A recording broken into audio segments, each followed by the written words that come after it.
anything, everything. Top goated tier. Literally, one of the best people. Yeah, I don't know. Oh, wait. And then the partially black people, South America, happen to be the second best, huh? The last people to win in America, or America for the FIFA, Brazil.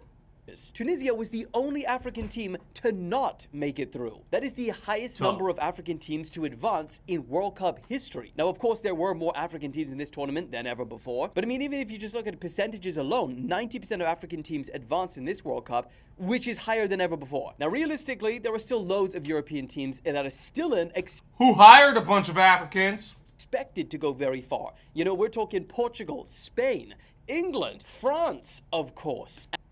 All of those you just named your conquering countries. Fuck them all! Let them burn down in this World Cup! In this World Cup, let them fucking lose. That's what I'm saying.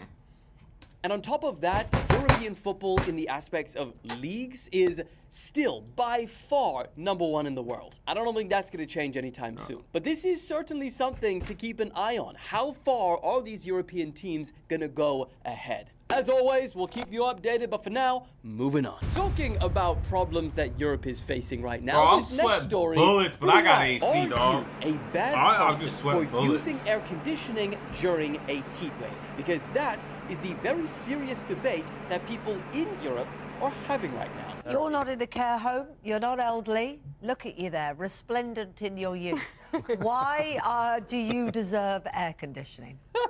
I'm not gonna lie to you. What? Why you deserve air conditioning is a pretty wild thing to say. But have a look at some of these numbers. So today, the WHO chief said that 1,300 excess deaths linked to high temperatures have now been recorded in Europe during this heat wave. And even more shockingly, the WHO also said that Europe lost 200,000 people in relation to heat in the last 4 years, claiming that most of these deaths were entirely preventable. And for all of the people that don't live in Europe watching, thinking, well, why didn't you just go out and buy AC? Well, it isn't as frictionless as you might think. You see, this is off the back of a lot of European countries actually having their hottest days ever, including Germany, which hit an all-time record of 41.7 degrees Celsius. And while the Germans are absolutely sweltering in this heat, the country's public service broadcasters are posting infographics like this, saying, AC, what cools us down, heats up the earth. And more air conditioners equals more global warming through greenhouse gases. So this is quickly turning into an environmental debate. How dare you! And keep in mind, many German schools and even hospitals do not have AC. And that's a whole nother topic that is very fascinating, but we don't have time for it. And so if you look at some videos, while some people in some of these European countries storm out to these places and try and buy AC units and fans... Hold on. Look at this white lady. What are you doing?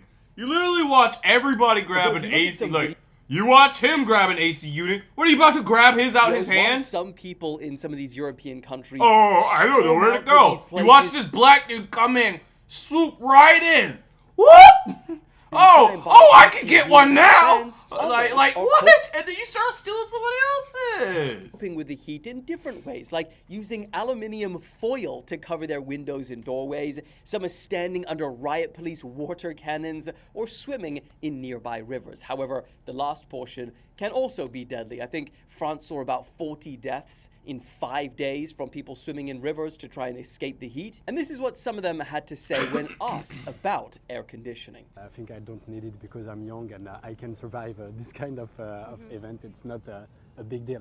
It's not a solution. It's gonna help to people feel good, but it's not going to help the environment. I don't think it's a good thing for planet. So what do you guys think about this whole debate? Should there be widespread adoption of air conditioning in Europe? Is it time now? Or will its widespread adoption only make matters worse in the long run? Let me know your thoughts in the comments, but for now, moving on. Okay, on to other controversial matters that happened this week. Do you think you could point out where Bosnia and Herzegovina is on the map? I ask because this American journalist is getting huge backlash right now for saying this. Okay, the next round, Team USA will play Bosnia next Wednesday. And one thing about Bosnia, I could not point out where it is on a map. I don't know the worst thing about Bosnia, and I don't want to know. That's because Team USA, we're back, we're better than ever. That's next Wednesday. Get prepared, Bosnia, because you don't want it. You don't want it like that.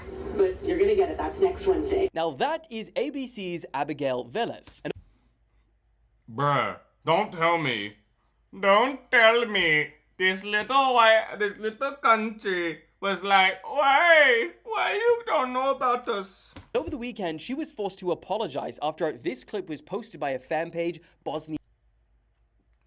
My goodness, themselves. In football on X, captioning it, "Oh my goodness, the stereotypes write themselves." Now this post quickly went viral. It got over 11 million views on this post alone, and it sparked... Isn't that just like the stereotype that Americans don't know? Like other countries, and I'm like, basically we don't? Like, I only know all of America. Like, I know a lot of the countries in America and the islands.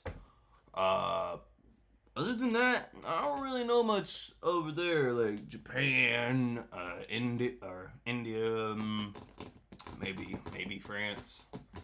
Like, if there was no names on them bitches, and I just saw the map, ooh, it would be rough. It'd be rough.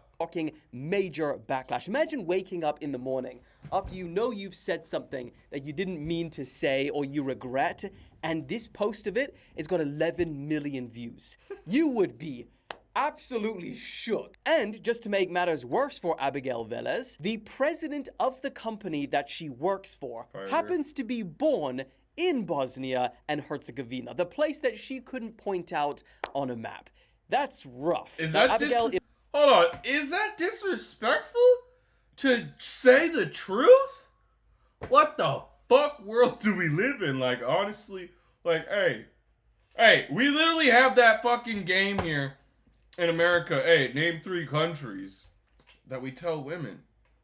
And we're surprised that Bosnia, probably never even heard of. I'm gonna be honest, I never even heard of it. I definitely couldn't point that out on no map. You just showed me on the map. I don't even remember. In her apology, said that in a poor effort to have a little bit of fun with World Cup competition, she took it too far. I apologize to the people of Bosnia and the Bosnian football team. Now, some people are defending her, saying that, there's absolutely no reason to say sorry for that. It was a good joke. Everyone will be fine, and that people are overreacting. But what do you guys think? Let me know your thoughts in the comments, but for now, moving on. Also, since we last spoke... Oh my god, why would you tell a joke that's so true? Nobody can point us out on the map. Bitches. So today is a very big day because thousands of people are fleeing South Africa because something big is about to happen. In fact, it might have already happened by the time you're watching. Undocumented foreigners living in the country are being told they have until today to leave, or else. Now that is according to an anti-illegal immigration group called March and March, who claim that these foreigners are responsible for high levels of crime, unemployment of native South Africans, burdening public services, and so on. And they say they've had enough. But here's the thing. While this movement claims to be only campaigning against illegal immigrants, there have been widespread reports of documented foreigners being targeted as well. Over the past few months alone, several incidents have been... What are these foreigners? Because if I remember, I thought South Africa was full of white people. All I saw were black people there. Been reported of foreigners being attacked and even killed, as well as their homes being... Wasn't Elon Musk from South Africa? What is these things that people tell me in life? Like, no idea where I heard that information from, but like...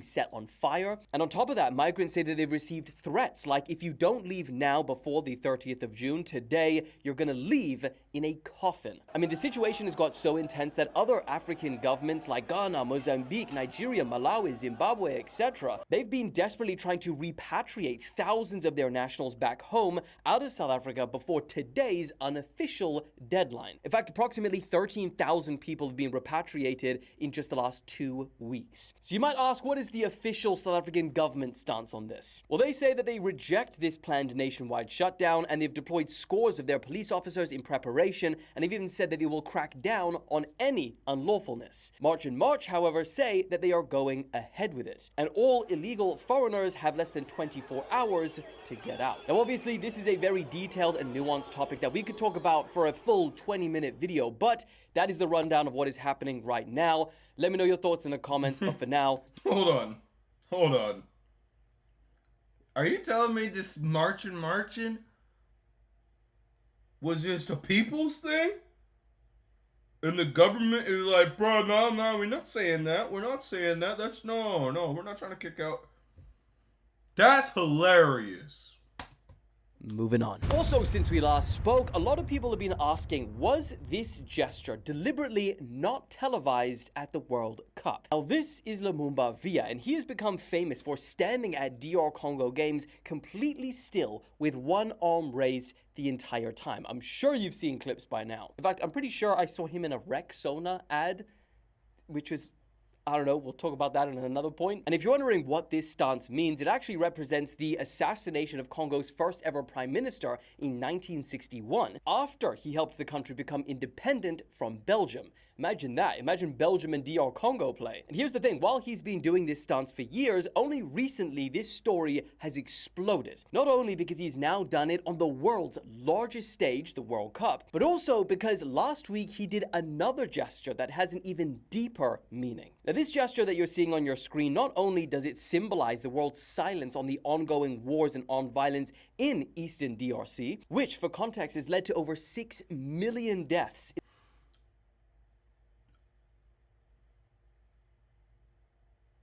in the last 30 years. But also, this is a gesture that even the team have done themselves before during the singing of the national anthem to bring awareness to this ongoing crisis. But here's the thing, because FIFA doesn't really want political symbols at their games, fans are now starting to claim that this gesture intentionally didn't make it to the live broadcast of the match. But what do you guys think? Let me know your thoughts in the comments, but for now, moving on.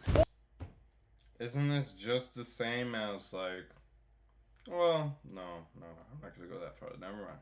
Also, since we last spoke, any of you from Mexico watching, what you have just done is diabolical. So ahead of their first knockout round against Ecuador, some Mexican fans, they figured out where the Ecuadorian team are staying. They all gathered outside of their hotel to make a bunch of noise so that the players can't sleep. And I mean, as you're seeing right now, they were beeping their horns, they were playing loud music, and even revving motorbike engines. I mean, just listen to this.